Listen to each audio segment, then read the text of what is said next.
Story with Binaca.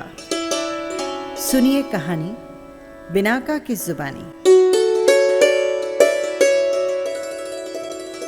तो लीजिए, हाजिर है सेठ जिनेंद्र की कहानी।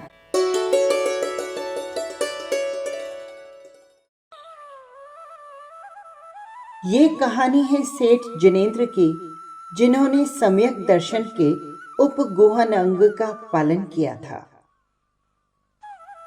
भगवान नेमिनाथ के जन्म से पवित्र और दयालु पुरुषों से परिपूर्ण सौराष्ट्र देश में एक पाटलपुर नाम का शहर था। वहां के राजा थे यशोवर्धन और उनकी रानी का नाम था सुसीमा। वो बहुत ही गुणी थी और अत्यंत रूपवती थी। उनके एक पुत्र हुआ जिसका नाम रखा गया सुवीर। बेचारी सुसीमा के पाप कर्मों का उदय था, इसी कारण सुवीर महाव्यसनी और चोर बना। सच तो ये है कि जिन्हें कुयोनियों का दुख भोगना लिखा होता है, उनका न तो अच्छे कुल में जन्म लेना काम आता है और न ही ऐसे पुत्रों से बेचारे माता पिता को कोई सुख मिल पाता है। उन्हीं दिनों गौड़ देश में ताम्रलिप्ता नाम की एक पुरी थी, जिसमें रहते थे सेठ जिनेंद्र। जैसा उनका नाम, वैसे ही वे जिन भगवान के भक्त भी थे। जिनेंद्र सच्चे सम्यक दृष्टि थे और वे अपने श्रावक धर्म का सदा बराबर पालन किया करते।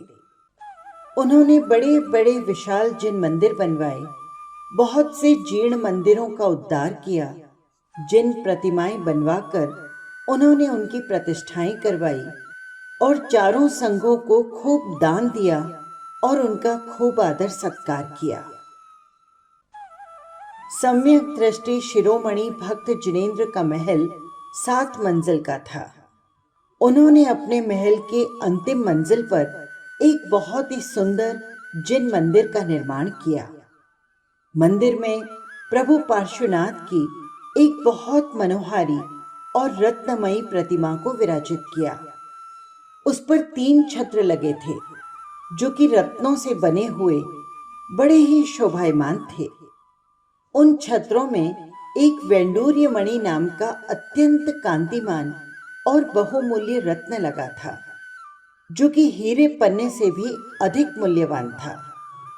सुवीर को जब इस बारे में पता चला तो उसने अपने साथियों को बुलाया और कहा, सुनो साथियों, सेठ जिनेंद्र के मंदिर में एक प्रतिमा है और उस पर लगे छत्र में एक अनमोल रत्न है।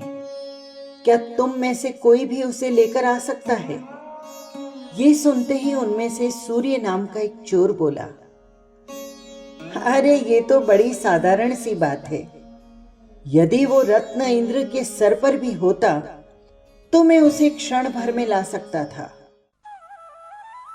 सूर्य के लिए रत्न लाने की आज्ञा हुई। वहां से आकर सूर्य ने एक मायावी साधु का वेश धारण किया। साधु बनाकर वो व्रत उपवास आदि करने लगा। इसी कारण उसका शरीर बहुत ही जीर्ण और दुबला पतला हो गया। इसके बाद वो अनेक शहरों और गांवों में घूमता और लोगों को अपने कपटी वेश से ठगता हुआ कुछ ही दिनों में ताम्रलिप्तापुरी में आ पहुंचा। सेठ जिनेंद्र सच्चे धर्मात्मा थे, इसलिए उन्हें धर्मात्माओं को देखकर बड़ा प्रेम होता। उन्होंने जब साधु के आगमन का समाचार सुना तो उन्हें अत्यंत प्रसन्नता हुई। वे उसी समय अपने घर का समस्त काम काज छोड़ वे उस नकली मायावी साधु की वंदना करने के लिए चल दिए। उसका तपश्चर्या से क्षीण शरीर देख उस पर उनकी और भी अधिक श्रद्धा और आस्था बढ़ गई। उन्होंने भक्ति के साथ उस साधु को प्रणाम किया और उसके बाद उसे अपने महल में लेवा लाए। सच बात तो ये है कि जिनकी धूर्तता से अच्छे अच्छे विद्वान भी ठगे जाते हैं, तो बेचारे सरल पुरुष की क्या मजाल कि वे उसकी धूर्तता का पता पा सके। साधु बने कपटी ने मंदिर में पहुंचकर उस मणि को देखा तो उसका हृदय आनंद के मारे उछलने लगा। वो बहुत खुश हुआ सेठ जिनेंद्र को उसके मायाचार का कुछ पता न लगा, इसीलिए उन्होंने उस मायाचारी साधु को बड़ा ही धर्मात्मा समझ अपने जिनालय की रक्षा के लिए नियुक्त कर दिया और स्वयं उनसे पूछकर समुद्र यात्रा के लिए चल दिए। जिनेंद्र सेठ के घर से बाहर निकलते ही उस मायावी की तो बन पड़ी। आधी रात के समय वो उस तेजस्वी रत्न को अपने कपड़ों में छुपाकर घर के बाहर हो लिया, पर पापियों का पाप कभी नहीं छुपता। यही कारण था कि रत्न लेकर भागते हुए उसे सिपाहियों ने देख लिया। वे उसे पकड़ने को दौड़े। मायावी जी दुबले पतले तो पहले से थे ही, इसीलिए वे अपने को भागने में असक्त समझ लाचार होकर जिनेंद्र की शरण में चले गए और बोले, प्रभु मुझे बचाइए प्रभु। ये कहते हुए उन्होंने जिनेंद्र के पैर पकड़ लिए। अरे चोर भाग रहा है, चोर चोर, इसे पकड़ो चोर। जिनेंद्र सेठ ने इस तरह का हल्ला सुन उन्होंने जान लिया कि ये चोर है और साधु का वेश बनाकर लोगों को ठगता फिरता है।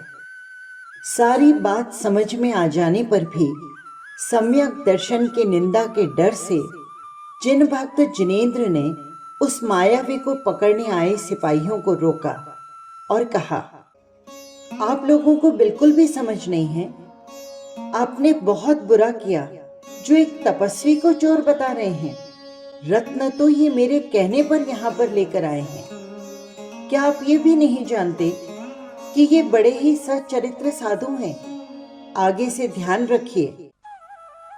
जिनेंद्र भक्त के वचनों को सुनते ही सभी सिपाही लोग ठंडे पड़ गए और उन्हें नमस्कार कर वहां से चलते बने।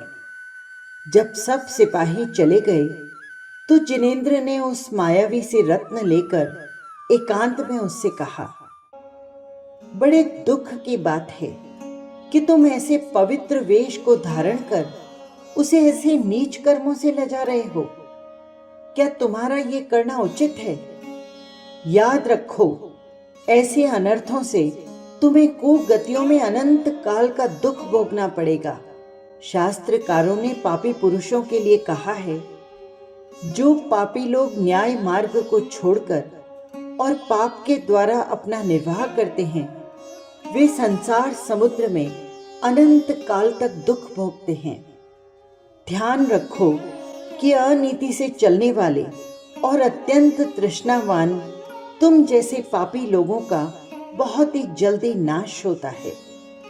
सही तो ये होगा कि तुम बड़ी कठिनता से मिले हुए इस मनुष्य जन्म को इस तरह बर्बाद न करो और कुछ आत्महित करो।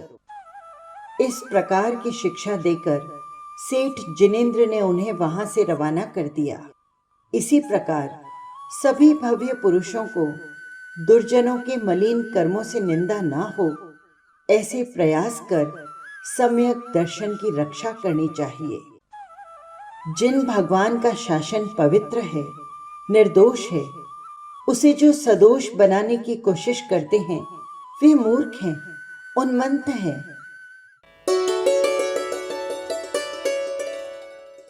बस यही थी कहानी। आपको कैसी लगी कमेंट बॉक्स में ज़रूर लिखिएगा।